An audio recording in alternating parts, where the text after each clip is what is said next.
Honda भारतीय बाजार में एक मजबूत वापसी करने के लिए पूरी तरह तैयार है और वो ऐसा करने वाली है 10 प्रोडक्ट लॉन्च के दम पर, जो 2027 में शुरू होकर 2030 तक चलेंगे। अब इन 10 में से 7 एसयूवीज होंगी, 3 कारें होंगी और हम आपको बताएंगे कि इनमें से कुछ प्रोडक्ट्स तो कंफर्म हैं, कुछ के बारे में हमारा मानना है कि वे ज़रूर आएंगी क्योंकि वे सबसे लॉजिकल लगती हैं, और फिर कुछ ऐसी हैं जिनके लिए हम ज़्यादा उम्मीद कर रहे हैं कि वे उन्हें लाएंगे क्योंकि वे होंडा के प्लान में काफ़ी वैल्यू ऐड करेंगी। तो चलिए उन 2 प्रोडक्ट्स से शुरू करते हैं जिनकी होंडा ने आधिकारिक तौर पर घोषणा की है। दोनों इलेक्ट्रिक एसयूवीज हैं, दोनों को हाल ही में जापान मोबिलिटी एक्सपो में दिखाया गया था। एक तो है होंडा ज़ीरो एसयूवी, दूसरी है होंडा ज़ीरो अल्फा। अब यह एसयूवी या born electric SUV elevate EV की जगह लेती है। हालांकि होंडा के इंजीनियर्स ने हमें बताया है कि इस खास ईवी पर एलिवेट से काफ़ी सारे पार्ट्स लिए जाएंगे, और अब एक तीसरा ज़ीरो प्रोडक्ट भी है जो एक ज़ीरो सलून है। तो जहां होंडा ज़ीरो सलून और होंडा ज़ीरो एसयूवी बहुत सारे पार्ट्स, कंस्ट्रक्शन, वो सब टेक शेयर करते हैं, वहीं ज़ीरो अल्फ़ा के साथ ऐसा नहीं है। मुझे लगता है कि ज़ीरो अल्फ़ा का लक्ष्य एक ज़्यादा किफ़ायती मॉडल बनाना है जो भारतीय और एशियाई बाजार के लिए बेहतर हो। तो ज़ीरो एसयूवी और ज़ीरो अल्फ़ा के बीच बहुत कम या असल में कोई भी पार्ट शेयरिंग नहीं है, लेकिन ज़ीरो अल्फ़ा पार्ट शेयरिंग के मामले में एलिवेट ईवी की तरह ज़्यादा है। तो ये वो 2 एसयूवीज़ हैं जिन्हें होंडा ने कंफर्म किया है। फिर जाहिर है मौजूदा लाइनअप में भी बदलाव होंगे। आने वाली है न्यू एज या न्यू जनरेशन होंडा सिटी। और हाँ, सिटी फिलहाल वॉल्यूम के मामले में बहुत अच्छा नहीं कर रही है, लेकिन होंडा इस कार को लेकर अभी भी बुलिश है। ये वो मॉडल है जिसने होंडा के लिए असल में शुरुआत की थी, और मुझे यकीन है कि वे इसे जाने नहीं देना चाहेंगे। तो हम एक रिवाइज्ड सिटी देखेंगे। हम ये भी देखेंगे कि यह एक नए हाइब्रिड पावर ट्रेन के साथ आएगी। इसमें वही 1.5 लीटर कैपेसिटी का इंजन होगा, लेकिन एक बेहतर इंजन, और इसी तरह हाइब्रिड पावर ट्रेन को भी बेहतर किया गया है या किया जाएगा। तो वो सिटी उन प्रोडक्ट्स में से एक होने वाली है जो टॉप 10 या 10 प्रोडक्ट लाइनअप में आएंगे। फिर जाहिर है ये हाइब्रिड है। हम नॉर्मल सिटी को भी एक अपडेट मिलते हुए देखेंगे। ये 2 प्रोडक्ट्स उन 10 में शामिल होने चाहिए।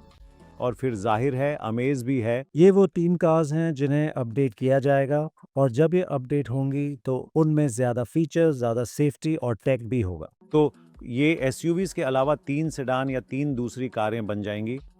तो बची हुई 5 एसयूवीज में से हम ज़ीरो एसयूवी और ज़ीरो अल्फ़ा के बारे में पहले ही बात कर चुके हैं। दूसरी होगी सीआरवी। अब होंडा ने इसकी पुष्टि नहीं की है, लेकिन सीआरवी फिर से एक ऐसा प्रोडक्ट है जिसने भारत में बहुत अच्छा प्रदर्शन किया है। इसकी ब्रांड रिकॉल बहुत मजबूत है और फिलहाल नया वाला डेवलप किया जा रहा है। तो जो आप आज बाजार में देखते हैं इंटरनेशनली, वो भारत नहीं आएगा। इसका अगला इटरेशन नई जनरेशन जिसमें एक बेहतर, ज़्यादा टेक सेवी शैसी होगा और बेहतर हाइब्रिड पावर ट्रेन होगा। होंडा फिलहाल उसी पर काम कर रही है और वही भारत आएगी। और जब ये आएगी तो हमें उम्मीद है कि ये लोगों को हैरान कर देगी। हमने एक तरह से एक वर्जन चलाया है सीआरवी का नहीं, बल्कि उस प्लेटफॉर्म का एक सेडान फॉर्मेट में उस खास हाइब्रिड पावर ट्रेन के साथ, और ये बहुत बहुत प्रभावशाली लगी। तो जब सीआरवी आएगी तो हमें इससे बड़ी उम्मीदें हैं। और ये एक ऐसी चीज़ है जिसका इंतज़ार किया जा सकता है। बाकी बची 4 गाड़ियाँ ज़्यादातर एलिवेट प्लेटफॉर्म पर आधारित होंगी, तो आपको शायद एलिवेट का एक सब 4 मीटर वर्जन देखने को मिलेगा। बेशक इसे एलिवेट नहीं कहा जाएगा, इसका डिज़ाइन अलग होगा, लेकिन अंडरपिनिंग्स और इंजन ऑप्शन असल में काफ़ी मिलते-जुलते होंगे। इसके बाद आपको 5+2 सीट वाली एलिवेट भी मिल सकती है। अब ये पूरी तरह से अटकलें हैं, क्योंकि ऐसा कोई संकेत नहीं है कि होंडा ऐसा करने जा रही है।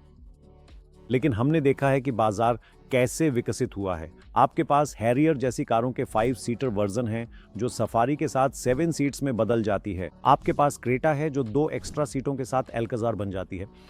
इसी तरह हमने एमजी के साथ एक देखा जिसमें हेक्टर और हेक्टर प्लस थी। तो ये एक ऐसा सेगमेंट है जो लोगों को, या जिसमें आगे चलकर आकर्षक बिजनेस है। तो हम उम्मीद करते हैं कि एलिवेट का व्हील बेस लंबा होगा, लंबाई ज़्यादा होगी, ताकि ये पीछे 2 सीटों को अकोमोडेट कर सके, यानी एक 5+2। और बेशक ये सभी एलिवेट के एक नए वर्जन पर आधारित होंगी। तो आपके पास एक नॉर्मल एलिवेट होगी जिसे बेहतर भी किया गया होगा। और तो एसयूवीज का लाइनअप कुछ ऐसा दिखता है। हम 3 कारों के बारे में पहले ही बात कर चुके हैं। ये आपकी 6 एसयूवीज हैं। और जो एक एसयूवी बची है वो कुछ ऐसा है जो हमें लगता है कि होंडा को अब करने की ज़रूरत है, जो है एलिवेट हाइब्रिड लाना। जब उन्होंने एलिवेट लॉन्च की थी तो उन्होंने कहा था कि वे हाइब्रिड नहीं लाएंगे, वे सिर्फ एक इलेक्ट्रिक लाएंगे, लेकिन उसे ज़ीरो अल्फा ने रिप्लेस कर दिया है। तो हमें लगता है कि एलिवेट हाइब्रिड के आने की गुंजाइश है, और जब एलिवेट का नया वर्जन आएगा तो ये शायद सिटी से नया पावर ट्रेन या नया हाइब्रिड पावर ट्रेन लेगा, और तो हमें वह भी आता हुआ दिखना चाहिए, और इससे होंडा का 10 कारों का पोर्टफोलियो पूरा हो जाना चाहिए। जैसा कि हमने कहा, उनमें से 2 की पुष्टि हो चुकी है, बाकी की 3 गाड़ियां बहुत संभावित लगती हैं, और बाकियों के बारे में थोड़ी अटकलें हैं, लेकिन आप खुद हिसाब लगा सकते हैं कि क्या सही लगता है, क्योंकि होंडा इस देश के लिए नए प्लेटफॉर्म डेवलपमेंट में बहुत सारा पैसा नहीं लगाने वाली। अब बात करते हैं 2 ऐसी कारों की जिनके बारे में हम उम्मीद करते हैं कि होंडा उन्हें लाएगी। अब ये उन 10 कारों के अलावा होंगी जिनके बारे में उन्होंने कहा है कि वे लाएंगे, और उनमें से एक है सुपर वन। ये एक छोटी के कार है, लेकिन इसमें एक इलेक्ट्रिक पावर ट्रेन है।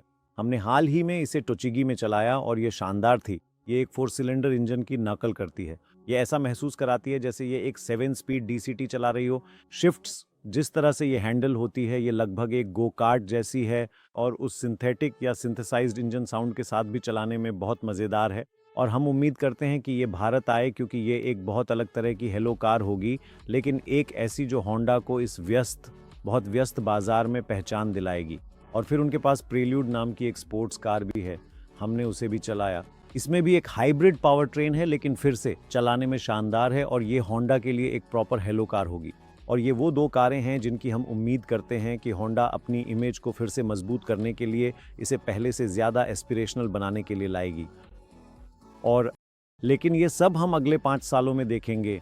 तो होंडा के लिए और उन भारतीय ग्राहकों के लिए आगे एक दिलचस्प समय है जो इतने सालों से होंडा से कुछ मजबूत, कुछ खास आने का इंतज़ार कर रहे हैं।